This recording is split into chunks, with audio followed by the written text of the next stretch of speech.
You know that creeping, quiet suspicion you might have had lately? You look at your calendar, your manager seems perfectly happy, everything looks totally fine on the surface, but deep down you're secretly wondering if AI is quietly sizing up your job. Well, welcome to this explainer. Today we're unpacking a fascinating May 2026 analysis by Thorsten Mayer called The Quiet Audit. Mayer actually puts words to that unspoken anxiety, and reading it, it gave me a completely new perspective on how to future-proof our careers before it's literally too late. So, let me ask you kind of an uncomfortable question right out of the gate. What part of your week isn't really pulling its weight anymore? We all participate in this polite fiction at work, right? We pretend that every single meeting we attend, every little FYI email we forward, and every status update we give is highly valuable, crucial work. You know exactly what I'm talking about. The meetings that absolutely could have been an email. But Mayer is asking us to be brutally honest with ourselves here. Because pretending everything we do is essential, that's a luxury we can no longer afford in the age of generative AI. Okay, let's dive right into this, because the numbers here are a massive wake-up call. Mayer's analysis reveals that for a typical knowledge worker, a staggering 55 to 75% of their week is currently sitting on structurally thin ice. Just think about that for a second. That's way more than half your week. Now, this doesn't mean 75% of you will be unemployed tomorrow, but it absolutely means that a huge chunk of how you currently spend your time is wildly exposed to either direct automation or severe repricing. To reclaim our durable value, Mayer gives us a structured playbook. Here's the roadmap. First, we'll look at the polite fiction, then the TCLD framework, running the audit, 4 crucial insights, 6 moves forward, and finally, keeping the audit alive. Okay, Section 1, the polite fiction. For decades, there's been this thick layer of work we all implicitly agree to pretend is real work, even if we know it's just performative. That polite fiction survived simply because the cost of signaling effort was invisible. It was just an opportunity cost of your time. But here's the massive shift. That cost is now entirely visible. You spend 2 hours updating slides for a leadership review where everyone's minds are already made up, or writing a long thank you email to follow up a Slack message that already said thank you. Management is suddenly waking up to the fact that AI can generate these exact same performative outputs for effectively $0. Moving on to Section 2, the TCLD framework. To figure out what's fluff versus what's deeply valuable, Mayer introduces this brilliantly simple 4-bucket taxonomy: theater, commodity, on the line, and durable. Each one represents a different type of work with its own share of your week and a completely different vulnerability to AI. Take commodity work, for example. That's your routine code or standard documents, stuff AI is rapidly repricing to near zero right now. Then there's on-the-line work, which requires judgment today but is increasingly contested and could easily be automated by next year. But let's really zoom in on that T bucket, theater. This is your politically required performance, taking up a solid 15 to 30% of a typical week. We are talking about those weekly status meetings where absolutely nothing gets decided, and FYI forwards that literally no one reads. Honestly, reading this, I had to slow down and ask myself, how much of my own week is spent just playing work? You know, creating outputs that go completely unread just to signal to the system that I'm busy. This theater is the very first thing AI absorbs. Now contrast that useless theater with the D bucket, durable work. This is the work that actually compounds over time, making up just 10 to 25% of your week. It's your deep, context-specific judgment, it's the complex human relationships you built, and it's knowing exactly what not to do in a tricky situation. The absolutely crucial takeaway here is that AI does not replace durable work. It fundamentally augments it. This is where your future career safety actually lies. Which brings us to Section 3, running the audit.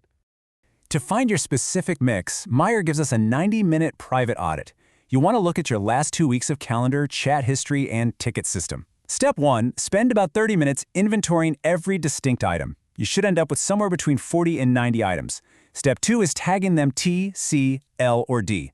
Now listen to this massive warning from the analysis. It is incredibly easy to lie to ourselves here and over-tag items as durable just to protect our egos. We have to be totally ruthless. Finally, step 3, spend 20 minutes totaling up your percentages.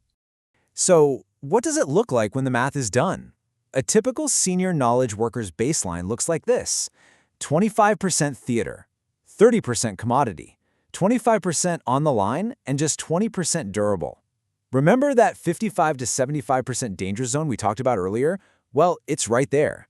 It is the combination of your theater, commodity, and on-the-line work. This gives you a clear mathematical baseline to compare your own private audit against. And Mayer warns that if your durable slice comes in under 10%, the audit has just handed you a massive red flag. Next up, Section 4. 4 crucial insights.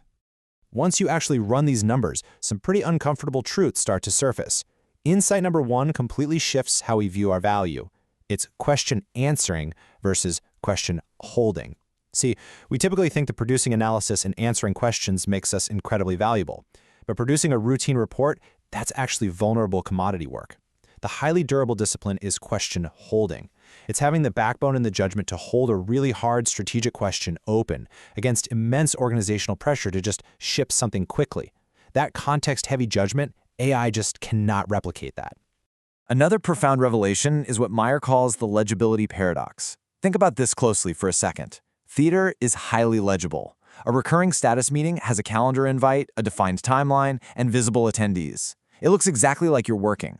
But durable work? What about that casual pushback you gave in a meeting 2 months ago that practically saved the entire project? It's completely invisible and unrecorded. The systemic problem we face is that management rewards visible but useless theater, while your truly valuable, compounding work goes entirely unseen. All right, Section 5, 6 moves forward. So how do we structurally reshape our roles? Well, first, we have to address a massive psychological barrier. Mayer writes, identity is the obstacle, not skill. Ouch, right? The hardest part of this whole transition isn't the technical pivot. It's looking in the mirror and admitting that the 25% of your week you proudly called executive presence or organizational leadership was actually just pointless theater. You've got to be willing to swallow your pride and let go of that identity if you want to survive. Here are the 6 rapid-fire tactical moves you need to implement. 1. Cut the theater immediately. Seriously, just decline that reoccurring meeting that makes 0 decisions. 2. Push commodity work to AI tools. Don't waste your expensive hourly rate on routine templates. 3. Reshape your on-the-line work to focus heavily on the human judgment part, letting AI handle the routine foundation.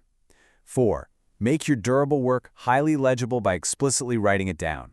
5. Actually sit down and negotiate your new role shape with your manager based on these buckets. And 6. Recognize when your current role is fundamentally dead. If it's 70 theater and commodity, leave.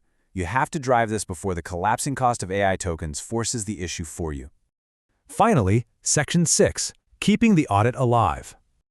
Doing this audit once is a great start, but human nature naturally pulls us back to comfortable, visible tasks.